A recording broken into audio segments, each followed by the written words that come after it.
नमस्कार मित्रांनो, पुढील 72 तास होय फक्त पुढील 72 तास महाराष्ट्रातील तब्बल या 7 जिल्ह्यांसाठी अत्यंत महत्त्वाचे आणि तितकेच धोक्याचे असणार आहेत। हवामान अभ्यासक पंजाबराव डक यांनी नुकताच आणि सर्वात ताजा हवामान अंदाज जाहीर केला आहे।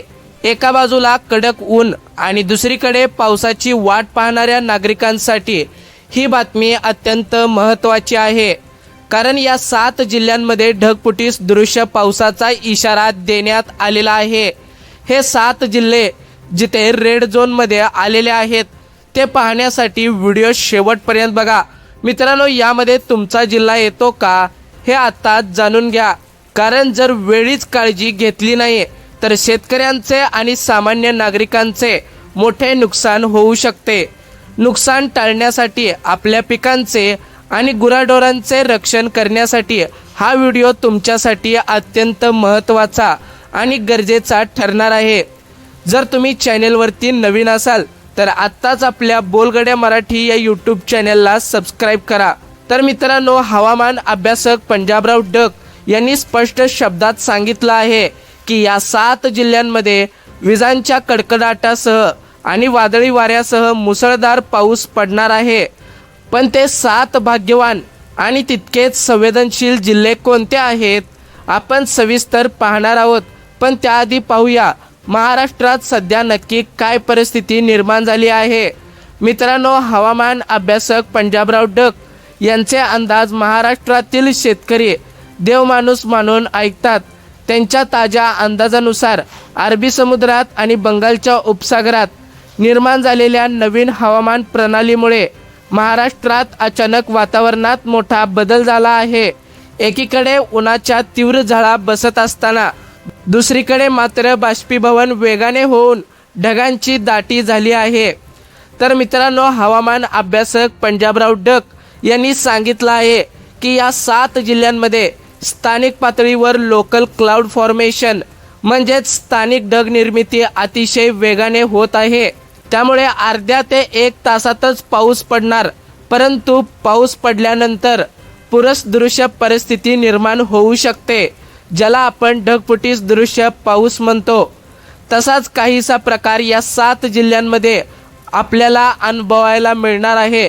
म्हणूनच पुढील 72 तास सगळ्यात महत्त्वाचे आहेत। त्यामुळे या भागांना रेड अलर्ट जारी करण्यात आलेला आहे। रेड अलर्टचा इशारा देण्यात आलेला आहे। चला तर मग वेळ वाया न घालवता जाणून घेऊया त्या 7 जिल्ह्यांची नावे। या यादीत सर्वात पहिले नाव येतंय ते म्हणजे नंबर 1 छत्रपती संभाजीनगर आणि नंबर 2 जालना। होय मित्रांनो, मराठवाड्यातील या 2 जिल्ह्यांमध्ये पुढील 72 तासात अत्यंत जोरदार पावसाची शक्यता आहे। दुपारनंतर अचानक ढग दाटून येतील आणि विजांच्या कडकडाटासह धुवाधार पाऊस सुरू होईल। शेतकऱ्यांनी आपली काढलेली पिके सुरक्षित ठिकाणी झाकून ठेवावीत, कारण इथे वाऱ्याचा वेग सर्वात जास्त असणार आहे। मित्रांनो, यानंतर यादीतील 3रा जिल्हा येतो बुलढाणा आणि यादीतील 4था जिल्हा येतो जळगाव। खानदेश आणि विदर्भाच्या सीमेवरील या जिल्ह्यांमध्ये तापमानाचा पारा आधीच 40 पार गेला आहे। पण आता हवामान अभ्यासक पंजाबराव डक यांच्या अंदाजानुसार पुढील 72 तासांमध्ये म्हणजेच फक्त 3 दिवसात इथे उन्हाच्या झळानंतर अचानक ढगांचा गडगडाट ऐकायला मिळणार आहे। जळगावच्या केळी उत्पादक शेतकऱ्यांनी आणि बुलढाण्यातील कापूस सोयाबीनच्या तयारीतील शेतकऱ्यांनी विशेष काळजी घेणं गरजेचं आहे, कारण वादळी वाऱ्यांमुळे पिकांचे नुकसान होऊ शकते, असा इशारा हवामान अभ्यासक पंजाबराव डक यांनी दिलेला आहे। मित्रांनो, आता वळूया 5व्या आणि 6व्या जिल्ह्याकडे। मित्रांनो, नंबर 5 चा जिल्हा आहे अहिल्यानगर आणि नंबर 6 चा जिल्हा आहे नाशिक। अहिल्यानगर आणि नाशिक जिल्ह्याला नेहमीच हवामानाचा बदलाचा मोठा फटका बसतो। नाशिकच्या द्राक्ष बागायतदारांनी आणि अहिल्यानगरमधील कांदा उत्पादक शेतकऱ्यांनी ही चेतावणी गांभीर्याने घेणं तितकंच गरजेचं आहे।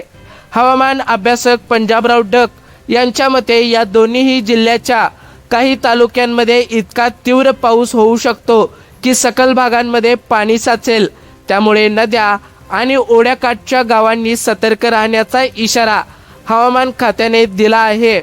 मित्रांनो,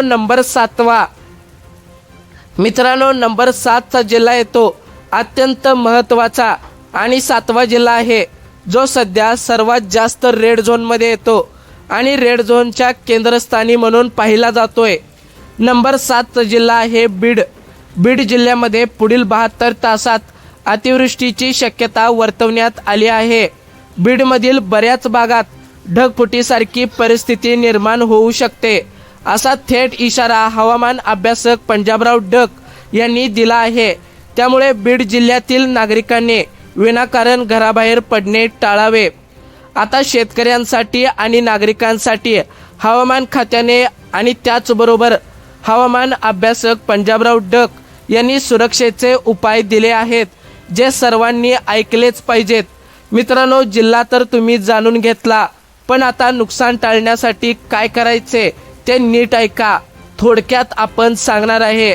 नंबर 1, शेतात कापून ठेवलेले धान्य किंवा कांदा असेल तर तो ताडपत्रीने सुरक्षित झाकून घ्या. नंबर 2, विजांच्या कडकडाट सुरू असताना विहिरीवर पाणी भरणे, ट्रॅक्टर चालवणे किंवा शेतात काम करणे त्वरित थांबवा. नंबर 3, आपल्या पाळीव प्राण्यांना, गाई म्हशींना मोठ्या झाडांखाली किंवा पत्र्याच्या शेडखाली बांधू नका, कारण झाडावर वीज पडण्याचा धोका सर्वाधिक जास्त असतो. जर तुम्ही पुढील 72 तासात या 7 जिल्ह्यांमध्ये प्रवास करणार असाल तर हवामानाचा अंदाज घेऊनच बाहेर पडा. अचानक येणाऱ्या पुरांमुळे रस्ते बंद होऊ शकतात. मोबाईल नेहमी चार्ज ठेवा आणि स्थानिक प्रशासनाच्या सूचनांचे पालन करा. मित्रांनो, आता मान्सूनची आनंदाची बातमी. एकीकडे हा धोक्याचा इशारा असला तरी दुसरीकडे हवामान अभ्यासक पंजाबराव डक यांनी एक अत्यंत आनंदाची बातमी दिलेली आहे. हा पाऊस जरी पूर्व मान्सून अवकाळी स्वरूपाचा दिसत असला तरी यामुळे जमिनीतील उष्णता कमी होणार आहे आणि मुख्य मान्सूनसाठी वातावरण पोषक तयार होणार आहे. त्यामुळे घाबरून न जाता फक्त सतर्क राहणे गरजेचं आहे. तर मित्रांनो, तुमचा जिल्हा या 7 जिल्ह्यांमध्ये आहे का? नसेल तरी तुम्ही कोणत्या जिल्ह्यातून हा व्हिडिओ पाहत आहात ते खाली कमेंट करून नक्कीच सांगा, जेणेकरून तुमच्या जिल्ह्याचाही अंदाज आम्ही पुढच्या व्हिडिओमध्ये देऊ. मित्रांनो, हा व्हिडिओ तुमच्या व्हॉट्सअप ग्रुपवर शेतकरी बांधवांना आत्ताच शेअर करा, जेणेकरून त्यांचे नुकसान होणार नाही. व्हिडिओ आवडला असेल तर आत्ताच लाईक करा, आपल्या चॅनलला सबस्क्राईब करा आणि असेच ताजे हवामान अपडेट पाहण्यासाठी, जाणून घेण्यासाठी आत्ताच आपल्या बोलगड्या मराठीला सबस्क्राईब करा. बेल आयकॉनला प्रेस करा, जेणेकरून येणारे नवनवीन व्हिडिओज तुमच्यापर्यंत लवकरात लवकर पोहोचतील. सुरक्षित रहा, सतर्क रहा. भेटूया पुन्हा एकदा अशाच माहितीपूर्ण व्हिडिओसोबत. तोपर्यंत जय हिंद, जय महाराष्ट्र.